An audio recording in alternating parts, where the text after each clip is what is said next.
Hi, thanks for joining me. Today I'm going to be looking to solve the first problem from the fourth week of the Summer Invariants Maths competition. If you don't know what that is, I'll leave a link in the description below with all the details of the competition. Here's the problem I'll be solving today. We have a function f from 0, 1 to the reals, which is bounded and measurable, and it also has the property that the integral from 0 to 1 of f of t dt equals 0. Now our question, and what we want to do, is to prove that for any real number r between 0 and 1, there exists jr as a subset of 0, 1, which has measure r, and the integral over jr of f of t dt equals 0. So if you want to have a go at this problem, pause the video now and give it a go, and I'm going to get stuck into a solution.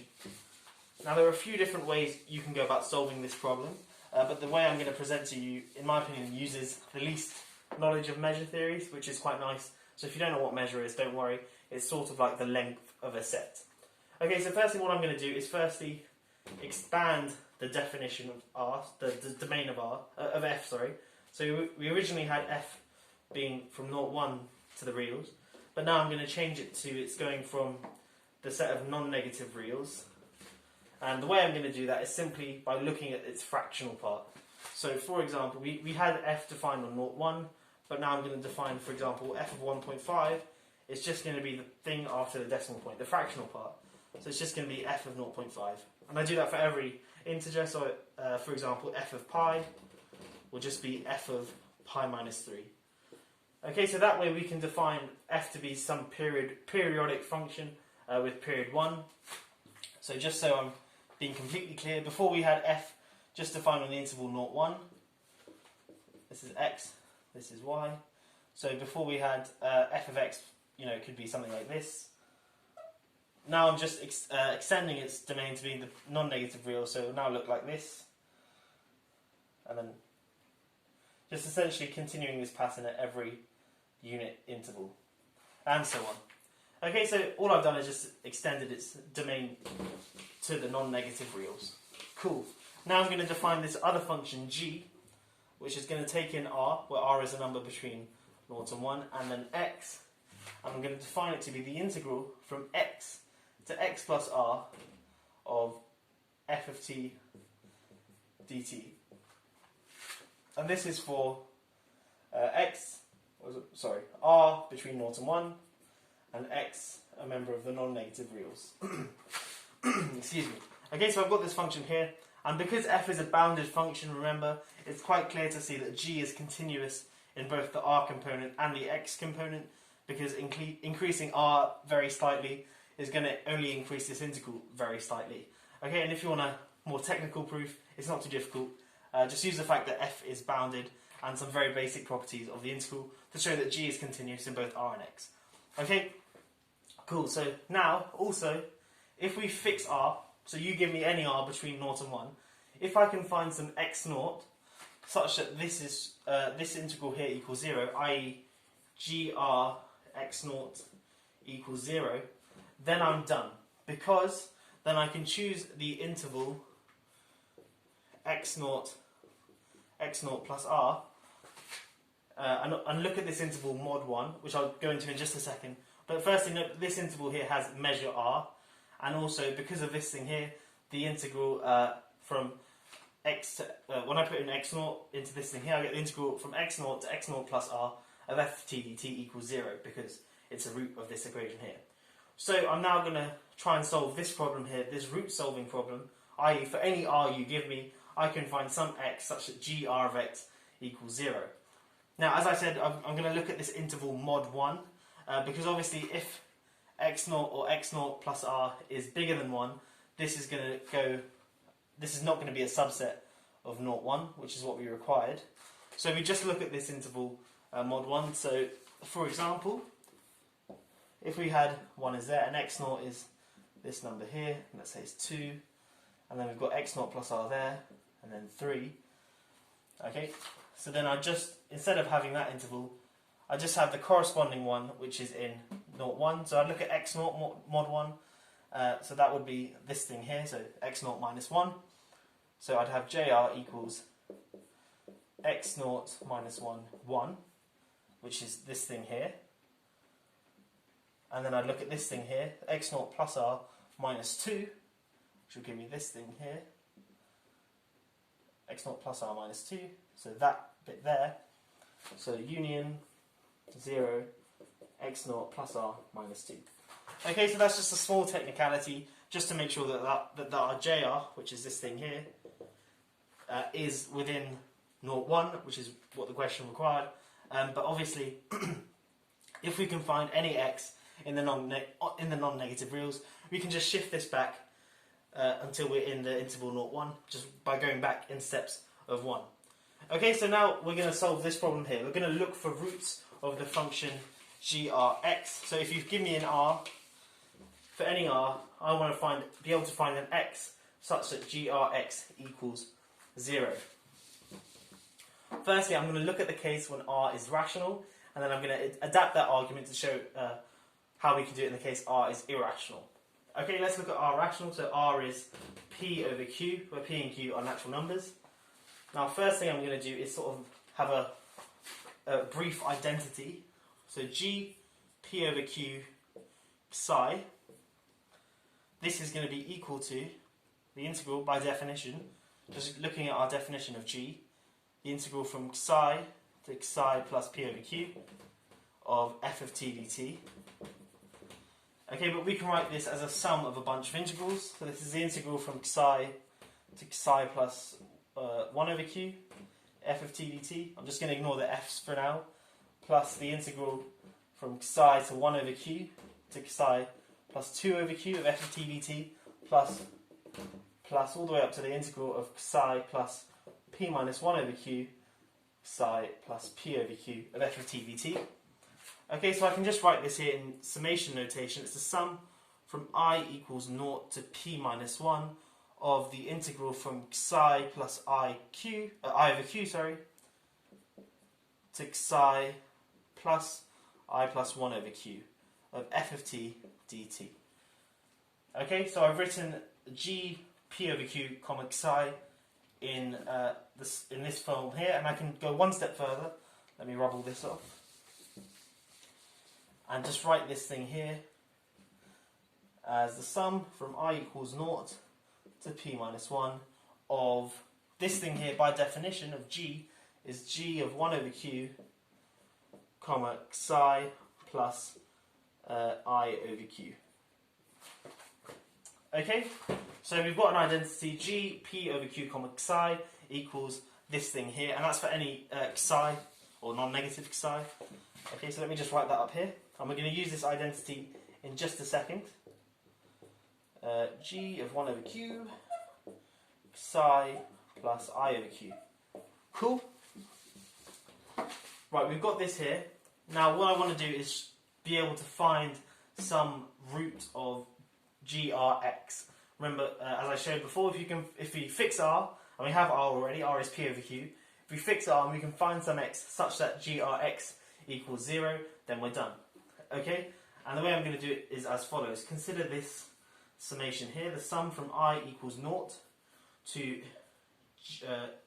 the sum from j equals 0 to q minus 1 of g p over q comma psi plus j over q.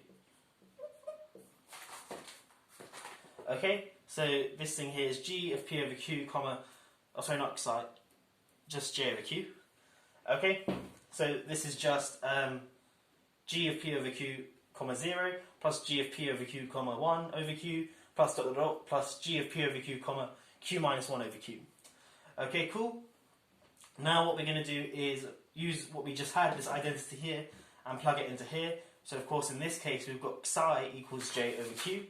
So this thing here is the sum from j equals 0 to q minus 1, and then plugging in what we had from before, the sum from I equals 0 to p minus 1 of this thing here, except swapping the psi for j. So that's g of 1 over q comma j plus I over q. Cool, now what I'm going to do is swap the order of summation and pop that here. So we've got the sum from I equals 0 to p minus 1, the sum from j equals 0 to q minus 1 of this thing here, j plus I over q. Wonderful. Now, let's expand this, and I'm going to show you that there's a quite neat way of closing this formula down. And what we're going to try and show, what I'm going to show you is that this sum here, we've already shown it equals this sum here. We're going to do a few more things and show that it equals 0. So we're going to try and show this thing here equals 0 by looking at how we can add it in a cool way. Firstly, let's write out this summation a bit more explicitly. So it's the sum from I equals 0 to p minus 1 of, let's just plug in each of the j's. So we start off with g of 1 over q I over q plus g of 1 over q comma I plus 1 over q, all the way up to when j is q minus 1. This is g of 1 over q I plus q minus 1 all over q. Just about fits in there. So we've shown this sum equals this sum equals this sum equals this sum here. Perhaps put some big brackets around the edge. Now we've got to make a key observation. Is when I put in I as 0 into this sum here, let's look at this term in particular.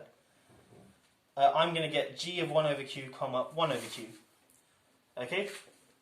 And when I put in I as 1, this term here becomes g of 1 over q comma 1 over q again. Then when I put in I as 2, this last term here becomes g of 1 over q comma 2 plus q minus 1 over q, which is 1 plus q over q. But remember, g is periodic in the x component, so I can just look at this right-hand component, mod 1. So that is also g 1 over q comma 1 over q.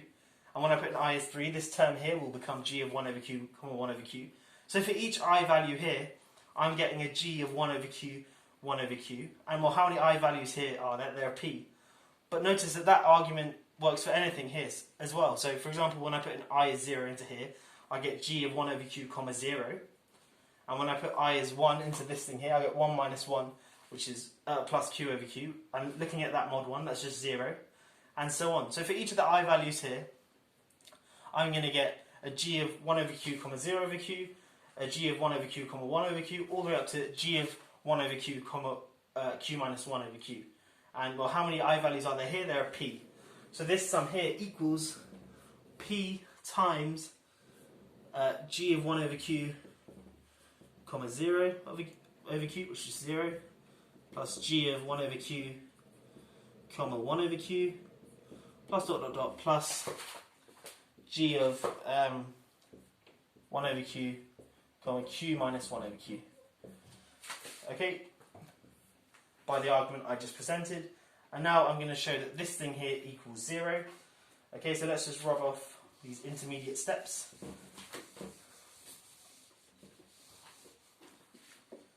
Okay, so this thing here, remember we showed this thing equals this thing. So p times, let's write this in summation notation. This is the sum from j equals 0 to q minus 1 of g of 1 over q comma j over q. Okay, and then let's look back at our definition of g. It's the integral from x to x plus r of f of t dt. So this is just p times the sum from j equals 0 to q minus 1 of the integral from j over q to j plus 1 over q of f of t dt. But obviously this, combining this sum and integral, is just p times the integral from 0 to 1 of f of t dt. And from our question, this equals 0. Cool. So something that we sort of started off in a rogue place, but we've shown that this summation here equals 0 using some clever summation techniques, swapping the order of the summation, and just sort of that key observation of noting that you're going to get p of each value in the sum, or you're going to get each value in the sum occurring at each summation. So there are p lots of the summation, so you're going to get p of each term, as I showed. Anyway, you can show that this sum here equals 0. Okay, let's look at that in a bit more detail. So this sum here equals 0. Now, if all of these terms, if one of these terms here is 0, then we're done. So let's write this out in a bit more detail. So I'm going to swap the p over q for r, which is what we had. G of r, comma 0, plus g of r, comma 1 over q, plus dot dot dot plus g of r comma q minus 1 over q, and we've shown that that equals 0. Now, if one of these terms here equals 0, then we're done, because remember we wanted to find a root of the function grx. Given a fixed r, can we find an x such that gr of x equals 0? And if one of these is 0, we're done. For example, if this one equals 0, we can just set x equals 1 over q, and we're done. So now let's suppose none of these are 0. Well, if they're all positive, but they all can't be positive, because that's a contradiction, because then we'd have positive plus all the way up to positive. But then there's no way that that could equal 0. And similarly, they can't all be negative, because otherwise then the sum would be less than 0. So we must have at least two which have opposite signs. So for example, let's just say g of r comma I over q is less than 0, is less than g of r comma j over q, and without loss of generality, I is less than j. Well then, we can think of g r of x as a function of x, fixed r, function of x going between I over q and j over q. And because g is continuous in x, and because of the fact that it changes sign, by the intermediate value theorem, there exists some alpha which is in I over q, j over q, such that g of r comma alpha equals 0. And again, we're done. We found a root of this function grx. So we've shown that if r is a rational number, then using this argument we get to this line here, where we've shown that a bunch of gr's evaluated at different places equals 0. Then if one of them is 0, then we're done. Then they all can't be positive and they all can't be negative, so two of them have opposite signs, and we can find a root in between those 2 points where it has different signs, which is a root of g. So we've shown the case where r is rational, and hopefully now a quick argument will show us the case when r is irrational. Okay, so suppose r irrational. But of course r is in 0, 1. Now, because of the property of the real numbers, you can take a sequence of rational numbers approaching r. So there exists Ri in the rationals, so maybe let me use Rn, so n is greater than or equal to 1, a sequence of rational numbers with Rn goes to r as n goes to infinity. Okay, well we know that for each of the Rn's there exists some xn, which, well I'll get to that in a second, there exists xn such that g of Rn xn equals 0. And that's from our previous argument. We showed that because each Rn is rational, we can find some xn such that grn xn equals 0. And without loss of generality, we may assume that xn is between 0 and 1. Because remember, this is a function which is periodic in the x component, so we can just assume that xn is some number between 0 and 1. Okay, cool.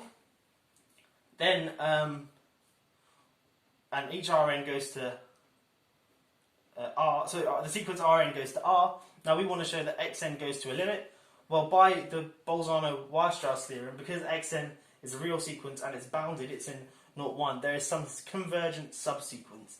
So there exists nt, say, for which t is greater than or equal to 1, such that xnt goes to x, let's call it x tilde, for some x tilde in 0, 1. Okay, and this is as t goes to infinity. Okay, so we can find there's some subsequence by the Bolzano-Weierstrass theorem such that xnt goes to x tilde for some x tilde in 0, 1. But because Rn is a convergent sequence, any subsequence of Rn also converges. So in particular, Rnt, that goes to r as t goes to infinity as well. Okay, so if we just look at g, we know that grn, grnt, xnt, that goes to g r x tilde, and that's by the continuity of g in the r component and the x component. But remember, g r n t is just 0, and that's for each t. So all in all, we get g r x tilde equals 0, and we're done. We've got a constant sequence, and obviously then the limit is that constant. And we're done again. We've got an r, which is irrational, and we've shown that there exists some x tilde in the interval 0, 1, such that g r x tilde equals 0. I hope you have enjoyed this proof. It was an interesting one. Didn't require much measure theory, so if you are unfamiliar with measure theory, hopefully this proof made sense. Join me in the other 2 videos where I'll go over solutions to those problems as well. Have a great day. See ya.